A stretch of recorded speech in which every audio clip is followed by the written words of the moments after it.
जय श्री कृष्ण मित्रों, स्वागत है आप सभी का हमारे YouTube चैनल भजन प्रभात पर। आज हम आपको एक ऐसी चौंकाने वाली बात बताने जा रहे हैं जिसे सुनकर शायद आपके मन में भी कई सवाल उठें। क्या कोई स्त्री अपने पति के अलावा भी संबंध बना सकती है? अगर हाँ, तो कौन है वह स्त्री और क्यों करती है? ऐसा क्या ये पाप है या इसके पीछे कोई गहरा कारण छिपा है?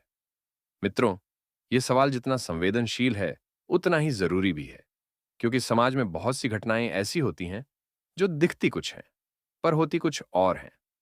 आज हम आपको एक सच्ची घटना के माध्यम से यह बताएंगे कि कौन सी स्त्री अपने पति के अलावा भी संबंध बना सकती है और आखिर इसके पीछे का सच क्या है। हाँ मित्रों, आपको यह जानकर हैरानी जरूर होगी, लेकिन जब आप पूरी बात जानेंगे तब शायद आपका नजरिया भी बदल जाएगा। यह कहानी सिर्फ एक स्त्री की नहीं, बल्कि उस सोच की है जिसे हम अक्सर बिना समझे ही गलत ठहरा देते हैं। तो चलिए मित्रों, आपका ज्यादा समय नष्ट ना करते हुए हम उस कथा को शुरू करते हैं। एक दिन माता लक्ष्मी बहुत चिंतित मन से भगवान विष्णु के पास पहुंची। उनके मन में एक ऐसा प्रश्न चल रहा था जो उन्हें भीतर तक झकझोर रहा था। यह प्रश्न न केवल एक स्त्री के अधिकारों से जुड़ा था, बल्कि समाज की उस सोच से भी जो वर्षों से स्त्रियों को एक सीमित दायरे में बांधती आई है। माता लक्ष्मी ने भगवान विष्णु के चरणों में बैठते हुए कहा, प्रभु, मैं आपके पास आज कोई वरदान मांगने नहीं आई हूँ। मैं आज आपसे एक प्रश्न पूछने आई हूँ जो मेरे मन को बहुत समय से बेचैन कर रहा है। मैं जानती हूँ इस प्रश्न का उत्तर केवल आप ही दे सकते हैं, क्योंकि आप सृष्टि के वह स्तंभ हैं जिनके ज्ञान में कोई संदेह नहीं। प्रभु, मैं जानना चाहती हूँ, क्या एक स्त्री अपने पति के अलावा भी किसी अन्य पुरुष से संबंध बना सकती है? क्या ऐसा संभव है कि वह किसी दूसरे पुरुष से भी शारीरिक सुख ले सके और फिर भी वह पापिनी न कहलाए? क्या कोई ऐसी स्त्री भी होती है जिसे यह सब करने की अनुमति है और फिर भी धर्म उसे दोषी नहीं मानता? प्रभु, यह प्रश्न सिर्फ मेरे मन में नहीं है। यह तो हर उस स्त्री के मन में है जो अपने जीवन में कभी किसी मजबूरी, किसी पीड़ा या किसी प्रेम में उलझी है।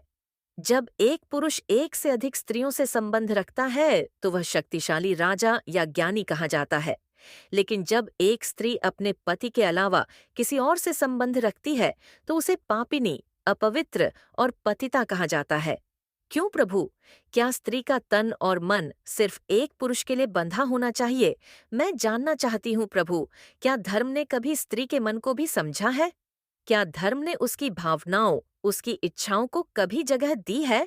जब एक स्त्री अपने पति से प्रेम नहीं पाती, जब वह अपमानित होती है, जब वह उपेक्षित होती है, तब क्या उसे यह अधिकार नहीं कि वह किसी और के पास प्रेम की तलाश करे?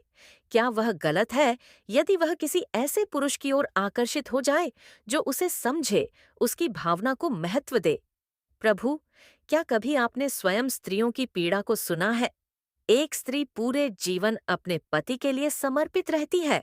वह अपने तन मन, आत्मा और इच्छाओं को उसके लिए समर्पित कर देती है। लेकिन अगर वही पति उसे नजरअंदाज करे, उसका मन किसी और में लग जाए या वह केवल उसे एक वस्तु समझे, तब क्या उस स्त्री के सुख की कोई कीमत नहीं? क्या तब भी वह उसी बंधन में बंधी रहनी चाहिए? क्या विवाह का अर्थ केवल शारीरिक संबंध और समाज की स्वीकृति है? क्या विवाह दो आत्माओं का मेल नहीं होना चाहिए?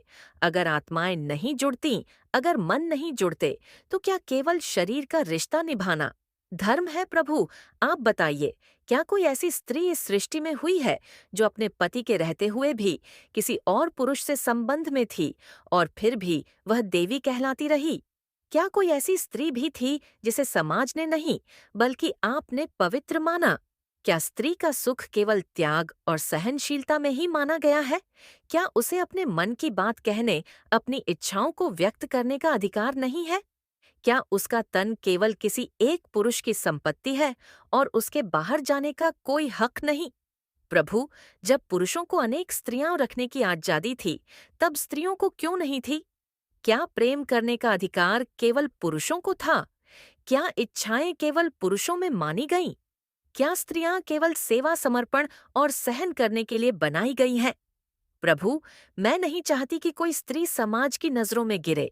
मैं नहीं चाहती कि कोई धर्म के विरुद्ध जाए, लेकिन मैं यह जानना चाहती हूँ कि क्या ऐसी कोई स्थिति है, कोई ऐसा उदाहरण है, कोई ऐसी सच्ची घटना जब एक स्त्री ने अपने पति के अलावा भी किसी और से संबंध बनाए और फिर भी वह दोषी नहीं मानी गई? क्या ऐसी कोई कहानी है प्रभु जो आज की स्त्रियों को दिशा दे सके? क्या आप कोई ऐसी स्त्री का नाम बता सकते हैं जिसे आप स्वयं धर्म का प्रतीक मानते हैं, फिर भी उसके जीवन में एक से अधिक पुरुषों का स्थान रहा? प्रभु, मैं जानना चाहती हूँ कि जब एक स्त्री आत्मा से जुड़ती है, तो क्या वह तन से जुड़ने का अधिकार भी रखती है? क्या आत्मिक संबंध के साथ अगर शारीरिक संबंध होता है, तो वह अपवित्र हो जाता है या फिर वह और भी गहरा हो जाता है? प्रभु, मैं यह प्रश्न किसी विरोध के लिए नहीं कर रही हूँ। मैं तो बस समझना चाहती हूँ ताकि भविष्य में कोई स्त्री यह न कहे कि उसने अपने जीवन को बिना समझे जिया। मैं चाहती हूँ कि उसे भी यह अधिकार मिले कि वह अपने मन और तन के संबंध को समझ सके, जान सके और निर्णय ले सके, न कि समाज के डर से घुट-घुट कर। जी प्रभु, आप ही बताइए, क्या वह स्त्री पापिनी है या वह समय, परिस्थिति और भावना की सही परिभाषा सिर्फ वासना में थी या वह प्रेम में थी? क्या वह शरीर के सुख के लिए किसी और के पास गई थी या आत्मा की पुकार थी जो उसे खींच ले गई थी? क्या वह एक दोषी स्त्री है या एक नई परंपरा की शुरुआत? प्रभु, आज मैं आपसे नहीं बल्कि इस समस्त सृष्टि की ओर से उत्तर मांग रही हूँ। वह कौन सी स्त्री है जो अपने पति के अलावा भी संबंध बना सकती है और फिर भी धर्म उसे दोष नहीं देता? माता लक्ष्मी के मन की इतनी गहरी जिज्ञासाएं और उनके भाव भरे प्रश्न सुनकर भगवान विष्णु कुछ क्षणों तक मौन रह गए। उनके नेत्रों में एक अद्भुत भाव था, जैसे कोई तपस्वी साधक अपने ध्यान से उठकर किसी रहस्य को समझने की कोशिश कर रहा हो। फिर बड़े ही शांत स्वर में गंभीर और करुणा से भरी दृष्टि से भगवान विष्णु ने माता लक्ष्मी की ओर देखा और बोले, हे देवी, आज तुम्हारे मन में जो प्रश्न उठे हैं वे केवल तुम्हारे नहीं हैं। ये वे प्रश्न हैं जो अनगिनत स्त्रियों के अंतर्मन में जन्म लेते हैं, पर कभी शब्द नहीं बन पाते। तुमने जो कहा वह केवल एक स्त्री का दर्द नहीं है, वह एक युग की पीड़ा है। मैं जानता हूं यह विषय कितना गहरा, कितना संवेदनशील और कितना उलझा हुआ है। और देवी, ऐसे प्रश्नों का उत्तर मैं केवल तर्क से नहीं दे सकता, क्योंकि तर्क केवल बातों को स्पष्ट करता है, लेकिन भावनाओं को नहीं। और तुम्हारा प्रश्न केवल विचार नहीं, एक भाव है। इसलिए हे लक्ष्मी, मैं तुम्हें इस प्रश्न का उत्तर तर्क से नहीं बल्कि एक प्राचीन सत्य कथा के माध्यम से दूंगा।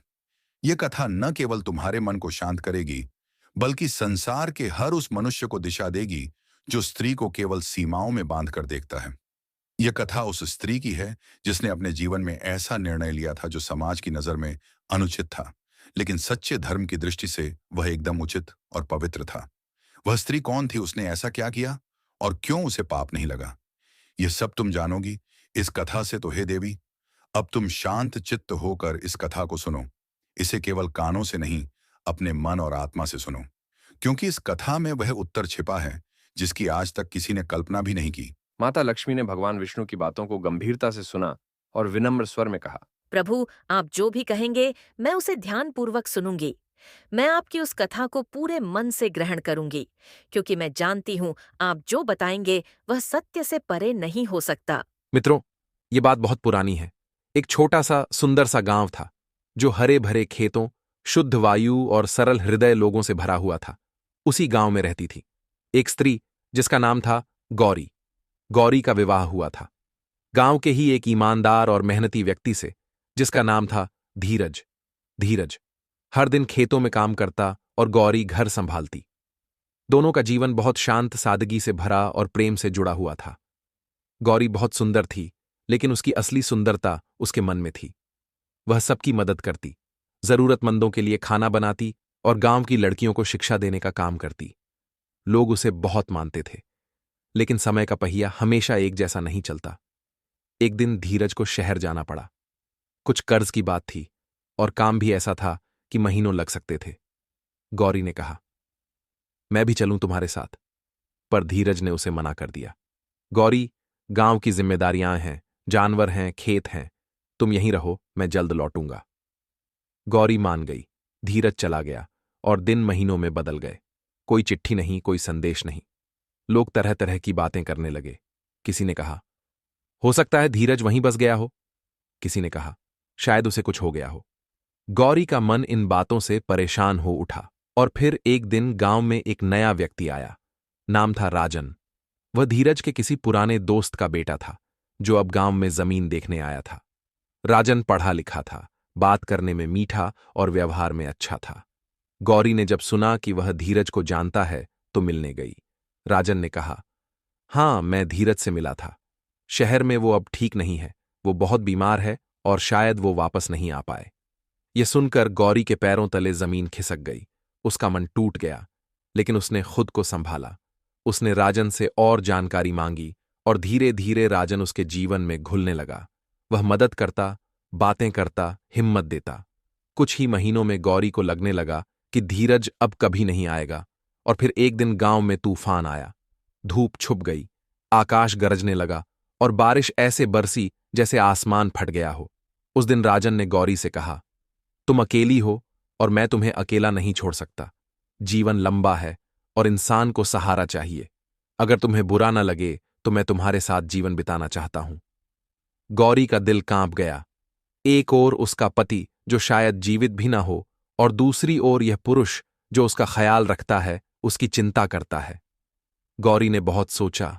अगले दिन गांव के मंदिर में जाकर उसने भगवान से प्रार्थना की, अगर मैं गलत हूं तो मुझे रोक लो, अगर यह सही है तो मुझे शक्ति दो। और फिर कुछ ही दिनों में गौरी और राजन एक साथ रहने लगे।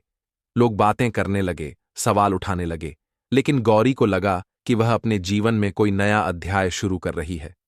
राजन उसके साथ अच्छा व्यवहार करता, लेकिन धीरे धीरे उसमें भी बदलाव आने लगा। अब वह देर से आता, बातें टालता और कई बार गुस्से में चिल्ला उठता। गौरी को कुछ समझ नहीं आता कि क्या हो रहा है। एक रात जब गौरी को नींद नहीं आ रही थी, उसने देखा कि राजन किसी और स्त्री से छुपकर मिल रहा है। उसका मन फट गया। क्या मैं फिर धोखा खा रही हूं? वह रात भर जागती रही। फिर एक दिन जब राजन घर पर नहीं था, गांव की एक वृद्धा ने आकर उसे बताया, बेटी, तू जानती है ना, तेरा पति धीरज अभी भी जीवित है। मैंने कुछ दिन पहले उसे शहर में देखा था। वह बहुत बीमार था, लेकिन उसने कहा था कि वह तुझे बहुत याद करता है और जल्दी लौटेगा। गौरी सुनते ही बैठ गई। उसकी आंखों से आंसू बहने लगे। क्या सच में तो मैं यह सब किस भ्रम में जी रही थी? उसका मन डर, दुख और अपराध बोध से भर गया। वह कुछ समझ नहीं पा रही थी, क्या सही है क्या गलत। उसी रात जब राजन लौटा, गौरी ने उससे कुछ नहीं कहा। वह चुपचाप बैठी रही, जैसे कोई टूटे हुए मन को जोड़ने की कोशिश कर रहा हो। अगले दिन वह सुबह उठी, मंदिर गई। फिर गांव के बाहर रहने वाले एक ज्ञानी आर्षि की बात याद आई, जो वर्षों से जंगल में तपस्या कर रहे थे और जीवन के गहरे प्रश्नों का उत्तर जानते थे। गौरी ने निर्णय ले लिया, अब मुझे किसी मनुष्य से नहीं बल्कि एक ज्ञानी से उत्तर चाहिए कि क्या मैंने पाप किया, क्या मैंने धर्म से भटका कदम उठाया, या मैं केवल समय की शिकार बनी। और इसी सोच के साथ वह निकल पड़ी उस आर्षि के आश्रम की ओर, जहां से शायद उसे अपने जीवन का असली उत्तर मिल सकता था। मित्रों, अब कहानी उस मोड़ पर पहुंच चुकी है जहां उस स्त्री के मन में पछतावे का तूफान चल रहा है। वह जंगल के घने रास्तों से गुजरते हुए एक आर्षि की कुटिया के पास पहुंचती है। वह कुटिया किसी स्वर्ग से कम नहीं लग रही थी। चारों ओर हरे भरे वृक्ष, शीतल पवन और चिड़ियों की मधुर ध्वनि पर उस स्त्री के मन में केवल अशांति थी। कुटिया के बाहर एक वृद्ध ऋषि ध्यान की मुद्रा में बैठे तपस्या कर रहे थे। उनका चेहरा शांत था, आंखें बंद थीं, लेकिन जैसे ही वह स्त्री वहां बैठकर फूट फूट कर रोने लगी, अर्शी की आंखें खुलीं। उन्होंने करुणा भरी दृष्टि से उसकी ओर देखा और बोले, बेटी, कौन हो तुम और क्यों इस तरह व्याकुल होकर रो रही हो? अपनी पीड़ा मुझे बताओ, यहाँ हर पीड़ा का उत्तर है। वह स्त्री हाथ जोड़कर बोली, महाराज, मेरा नाम गौरी है। मैं एक छोटे से गांव से हूँ। आज मैं आपके पास अपनी आत्मा पर लगे बोझ को हल्का करने आई हूँ। कृपा करके मेरी बात सुनिए। फिर वह एक गहरी सांस लेकर अपनी अपने साथ घटी घटना बताने लगी और कहा, महाराज, मेरे पति का नाम रघुवीर है। वह बहुत नेक, मेहनती और ईमानदार पुरुष हैं। हम दोनों का जीवन बहुत सादा और शुद्ध था, लेकिन कुछ समय पहले उन्हें काम के सिलसिले में शहर जाना पड़ा। जाते समय उन्होंने मुझसे कहा था, गौरी, जब तक मैं लौट ना आऊं अपना और घर का ध्यान रखना। मैंने वचन दिया था, लेकिन महाराज, जीवन की राह इतनी आसान नहीं थी। शुरू शुरू में मैं रोज़ उनके लौटने की प्रतीक्षा करती रही। दिन रात उनकी याद में बीतते रहे, लेकिन समय बीतता गया, महीने गुजर गए। एक दिन गांव में एक युवक आया जो मेरे पति का परिचित बताकर हमारे घर आया। वह कहने लगा कि रघुवीर जी ने उसे भेजा है ताकि वह मेरी मदद कर सके। मैंने उस पर विश्वास कर लिया। उसने मेरी मदद भी की। खेतों में, घर के कामों में धीरे धीरे वह मेरी दिनचर्या का हिस्सा बन गया। एक दिन उसने कहा, तुम बहुत अकेली हो गौरी, और मैं भी अकेला हूँ। मैं उस दिन कुछ नहीं बोली, लेकिन मेरे मन में कुछ बदलने लगा। महाराज, धीरे धीरे हम इतने पास आ गए कि एक दिन उसने मुझसे शारीरिक संबंध बनाने की बात की। मेरे मन में द्वंद्व चल रहा था, एक तरफ पति के प्रति वफादारी और दूसरी तरफ अकेलेपन की पीड़ा। मैंने उस दिन उसे मना किया, लेकिन कुछ दिनों बाद जब उसने कहा कि तुम कोई पाप नहीं कर रही हो, तुम्हारे पति खुद चाहते हैं कि तुम खुश रहो, तो मैं बहक गई। मैंने संबंध बना लिया। एक नहीं, कई बार मुझे लगा कि मैं गलत नहीं कर रही, लेकिन कुछ ही दिनों बाद गांव की एक वृद्धा ने मुझे देख लिया और बात फैल गई। लोग मुझे ताने देने लगे। किसी ने कहा कि मैं चरित्रहीन हूँ, किसी ने कहा कि ऐसी औरतों को समाज में रहने का हक नहीं। मुझे शर्म आने लगी। अब वो पुरुष भी मुझसे किनारा करने लगा जिसे मैंने सब कुछ सौंप दिया था। महाराज, मैं टूट गई थी। मैंने आईने में खुद को देखा और पूछा, क्या मैंने वाकई पाप किया है? क्या मेरा अकेलापन इतना बड़ा अपराध था कि मुझे समाज से निकाल दिया जाए? मैंने बहुत सोचा, बहुत पछताया, और फिर यह निर्णय लिया कि मुझे एक ज्ञानी पुरुष से सत्य जानना होगा। महाराज, मैं जानना चाहती हूँ, क्या एक स्त्री जो अपने पति की अनुपस्थिति में किसी और पुरुष से संबंध बना ले, वह पापिनी कहलाती है? अगर हाँ तो क्यों, और अगर नहीं तो फिर समाज ने मुझे क्यों धिक्कारा? क्या मेरी भावना गलत थी, या मेरा निर्णय क्या? एक स्त्री को केवल इसलिए दोषी ठहरा देना सही है क्योंकि वह प्रेम और सहारा चाहती है। महाराज, क्या स्त्रियों के लिए अलग नियम हैं और पुरुषों के लिए अलग? क्या मेरी आत्मा अब शुद्ध हो सकती है? मैंने आपके पास इसीलिए आना उचित समझा क्योंकि मुझे बताया गया कि आप सच्चे ज्ञानी हैं।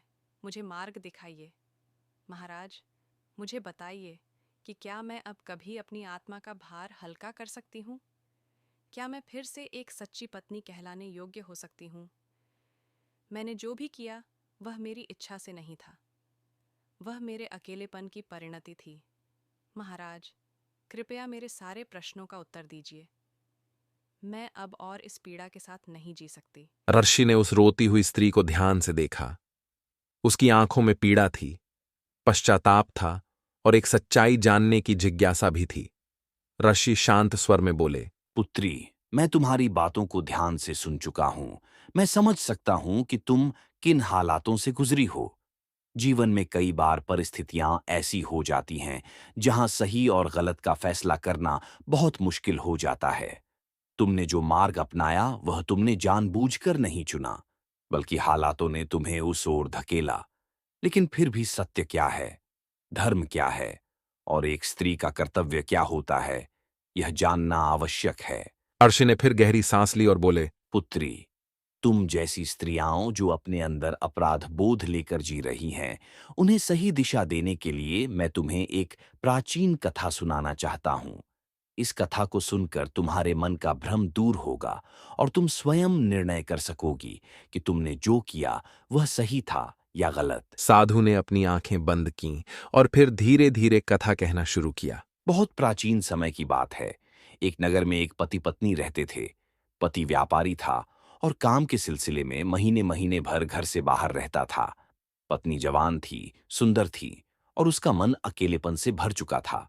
शुरू में तो वह अपने पति की प्रतीक्षा करती रही, लेकिन जैसे जैसे समय बीतता गया उसका मन भटकने लगा। एक दिन उसकी मुलाकात एक और पुरुष से हुई जो उसकी बातों में रुचि लेने लगा, उसकी भावनाओं को समझने का नाटक करने लगा। धीरे धीरे वह स्त्री उस पुरुष के पास खिंचती चली गई और फिर उनके बीच संबंध बन गए। कुछ समय तक उसे यह सब सही लगने लगा क्योंकि वह अपने अकेलेपन से मुक्त महसूस कर रही थी। लेकिन एक दिन अचानक उसका पति बिना बताए घर लौट आया। उसने अपनी पत्नी को उस अन्य पुरुष के साथ देख लिया। यह दृश्य उसके लिए असहनीय था। वह चुपचाप वापस लौट गया और फिर कभी उस स्त्री के जीवन में नहीं लौटा। इतना कहकर साधु थोड़ी देर के लिए चुप हो गए। फिर बोले, पुत्री, यह कथा मैंने इसलिए सुनाई ताकि तुम अपने अंदर झांक सको, सोच सको कि जो तुमने किया वह परिस्थिति के कारण था या मन की दुर्बलता के कारण। अब तुम ही बताओ, क्या वह स्त्री दोषी थी या फिर वह समाज जो उसे अकेलेपन में छोड़ गया? तब वह स्त्री, जिसका नाम गौरी था, साधु की कथा सुनकर थोड़ी देर चुप रही, लेकिन उसके मन में जो सवाल उठ रहे थे वह अब उसे और ज्यादा परेशान करने लगे थे। वह आर्षि की ओर देखते हुए बोली, हे महाराज, उस स्त्री ने कोई पाप नहीं किया। उसकी नई नई शादी हुई थी और उसका पति उसे छोड़कर काम के बहाने चला गया। वह भी बिना कुछ बताए, बिना कोई संदेश दिए वह स्त्री अकेली रह गई और उसका मन बहुत विचलित हो गया। ऐसे में अगर उसने किसी ऐसे व्यक्ति से संबंध बना लिया जिसने उसकी भावनाओं को समझा, उसे अपनापन दिया, तो क्या यह गुनाह है? साधु ने गौरी की आंखों में देखा। वहां कोई छल नहीं था, बस एक सच्चा सवाल था। एक ऐसा सवाल जो न केवल गौरी का था, बल्कि उन हजारों स्त्रियों का भी, जो अकेलेपन और उपेक्षा में जीवन गुजार रही थीं। आर्ष ने शांत स्वर में उत्तर दिया। हे पुत्री, गौरी, तुमने जो कहा है वह तुम्हारे अनुभव से निकली सच्चाई है। यदि कोई स्त्री अकेलेपन की अग्नि में जल रही हो और उसका पति उसे समझे बिना, बिना उसकी भावनाओं की परवाह किए केवल अपने कार्यों में लिप्त हो, तो वह स्त्री अपराधिनी नहीं कहलाती। स्त्री भी एक मनुष्य है, उसमें भी भावनाएं होती हैं, इच्छाएं होती हैं और सबसे बढ़कर वह भी प्रेम चाहती है। यदि उसका पति उसे वह प्रेम, वह साथ नहीं दे रहा, तो उस स्त्री को दोषी ठहराना अन्याय है। सोचो पुत्री, जब किसी पौधे को पानी नहीं मिलता तो वह या तो सूख जाता है या फिर जहां से नमी मिलती है वहां उसकी जड़ें चली जाती हैं। क्या कोई उस पौधे को दोष देता है? नहीं, दोष उस माली का होता है जिसने उसे समय पर जल नहीं दिया। ठीक उसी प्रकार जब एक स्त्री को उसके पति का स्नेह, साथ और समझ नहीं मिलती, तो यदि वह किसी ऐसे व्यक्ति की ओर आकर्षित हो जाती है जो उसकी भावनाओं को समझे, तो यह पाप नहीं, एक स्वाभाविक प्रतिक्रिया है। भरी जवानी में जब स्त्री का तन और मन प्रेम की भाषा बोलना चाहता है और उसका अपना ही पति उसे अकेलेपन में झोंक दे, तो वह स्त्री क्या करे? क्या वह पत्थर बन जाए? क्या वह अपने मन को मार दे? नहीं पुत्री, किसी भी स्त्री को यह अधिकार है कि वह अपने सम्मान और भावनाओं की रक्षा करे। और यदि उसके पति ने उसे छोड़ दिया है, उपेक्षा दी है, तो उसका किसी और से भावनात्मक या शारीरिक संबंध बनाना धर्म विरुद्ध नहीं कहलाता। साधु ने एक लंबी सांस ली और फिर कहा, हाँ पुत्री, समाज इसे पाप कहेगा, लोग उंगलियां उठाएंगे, लेकिन जो व्यक्ति सच्चाई को समझता है वह जानता है दोष स्त्री का नहीं, उस व्यवस्था का है जिसने उसे अकेलेपन की आग में झोंका। भगवान विष्णु माता लक्ष्मी की ओर शांत और गंभीर भाव से देखते हुए बोले, हे देवी, अब मैं उम्मीद करता हूं कि तुम्हारे सभी प्रश्नों का उत्तर तुम्हें मिल गया होगा। इस संसार में हर स्त्री की परिस्थिति एक जैसी नहीं होती। कई बार उसे ऐसे मोड़ पर खड़ा कर दिया जाता है जहां उसका कोई दोष नहीं होता, लेकिन समाज उसे ही दोषी ठहराता है। अगर कोई स्त्री अकेलेपन, उपेक्षा या असमर्थता की स्थिति में जीवन जी रही हो और उसकी भावनाएं, उसका मन, उसका तन सब उसकी पुकार कर रहे हों, तो ऐसे समय में अगर वह किसी ऐसे पुरुष की ओर आकर्षित हो जाती है जो उसे समझता है, सम्मान देता है, तो यह कोई पाप नहीं है। ये एक मानवीय स्थिति है और उसे तिरस्कार की नहीं, समझदारी और करुणा की जरूरत है। इसलिए हे देवी, यदि कोई स्त्री इस तरह की कठिन परिस्थिति में दूसरे पुरुष से संबंध बनाती है, तो यह धर्म के विपरीत नहीं है। यह सुनकर माता लक्ष्मी की आंखों में गहराई आ गई। वे भावुक होकर भगवान विष्णु से बोली, हे प्रभु, आज आपने न केवल मेरे प्रश्न का उत्तर दिया, बल्कि मेरी आंखें भी खोल दीं। आज मुझे समझ आया कि हर स्त्री की परिस्थिति को एक ही दृष्टि से देखना उचित नहीं होता। आपने समस्त मानव जाति के लिए एक बहुत ही महत्वपूर्ण और सच्चा मार्ग दिखाया है। अब जो स्त्रियां यह सोचती हैं कि यदि वे अपने पति से दूर होकर किसी और के पास जाती हैं तो यह पाप होगा, वह भ्रांति अब टूट जाएगी। यह जानकर कि अगर परिस्थिति उन्हें मजबूर करती है तो उनका किसी और से संबंध बनाना पाप नहीं है। आपसे यह ज्ञान प्राप्त कर आज मेरा हृदय संतुष्ट हो गया। इसके बाद भगवान विष्णु और माता लक्ष्मी के बीच मौन का एक भावनात्मक क्षण उत्पन्न हुआ। एक ऐसा क्षण जहां केवल सत्य की अनुभूति थी। मित्रों, अगर आप सभी को यह वीडियो पसंद आया हो अगर इस कहानी ने आपके मन को छुआ हो तो कृपया इस वीडियो को लाइक जरूर करें, और अगर आप हमारे चैनल पर नए हैं तो चैनल को सब्सक्राइब करना न भूलें, ताकि आने वाले ऐसे ही और भी ज्ञानपूर्ण, भावनात्मक और सच्चाई से जुड़ी कहानियां आप तक पहुंचती रहें। मित्रों, आज की इस वीडियो में हमने सीखा कि परिस्थितियां अगर किसी स्त्री को विवश करती हैं तो वह अपने पति के अलावा भी किसी और पुरुष से संबंध बना सकती है, और यह कोई पाप नहीं है। मिलते हैं अगले वीडियो में एक नई सीख, नई कथा और एक सच्चे भाव के साथ। जय श्री विष्णु।